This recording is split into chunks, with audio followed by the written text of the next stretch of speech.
ബില്ലുകളിൽ തീരുമാനമെടുക്കാൻ രാഷ്ട്രപതിക്കും ഗവർണർമാർക്കും സമയപരിധി നിശ്ചയിച്ചതിനെതിരായ രാഷ്ട്രപതിയുടെ റഫറൻസ് നിയമപരമായി നിലനിൽക്കില്ല എന്ന് കേരളം സുപ്രീം കോടതിയിൽ. ബില്ലുകളിൽ ഗവർണർമാർ തീരുമാനം വൈകിപ്പിക്കുന്നത് കാരണം കേരളം ഉൾപ്പെടെയുള്ള സംസ്ഥാനങ്ങൾ ബുദ്ധിമുട്ടുന്നുവെന്നും സംസ്ഥാനം സുപ്രീം കോടതിയിൽ സമർപ്പിച്ച വാദത്തിൽ ചൂണ്ടിക്കാട്ടുന്നു. ആർ അച്യുതനാണ് ഡൽഹിയിൽ നിന്ന് ചേരുന്നത്.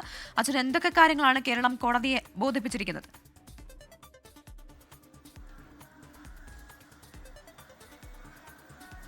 പ്രവിധ ഈ ബില്ലുകൾക്ക് സമയപരിധി നിശ്ചയിച്ചുകൊണ്ടുള്ള ഉത്തരവ് സുപ്രീം കോടതിയുടെ ജസ്റ്റിസ് JB പർദിവാലയുടെ ബെഞ്ചാണ് അത്തരമൊരു ഉത്തരവ് പുറപ്പെടുവിച്ചത്. ഈ ഉത്തരവിന് പിന്നാലെ രാഷ്ട്രപതി റഫറൻസ് സുപ്രീം കോടതിക്ക് നൽകുകയുമുണ്ടായി. എന്തായാലും രാഷ്ട്രപതിയുടെ റഫറൻസിനെതിരെയാണ് ഇപ്പോൾ കേരളം വാദം സമർപ്പിച്ചിരിക്കുന്നത്. 19-ാം തീയതിയാണ് ഈ രാഷ്ട്രപതി റഫറൻസിൽ വാദം കേൾക്കാൻ സുപ്രീം കോടതി ആരംഭിക്കുന്നത്. അതിനു മുൻപായി തന്നെ കക്ഷികളോട് വാദങ്ങൾ എഴുതി നൽകാൻ ആവശ്യപ്പെട്ടിരുന്നു. എന്തായാലും കേരളം ഇപ്പോൾ ആ വാദം എഴുതി നൽകിയിരിക്കുകയാണ്. സീനിയർ അഭിഭാഷകൻ KK വേണുഗോപാലാണ് വാദം നൽകിയിരിക്കുന്നത്.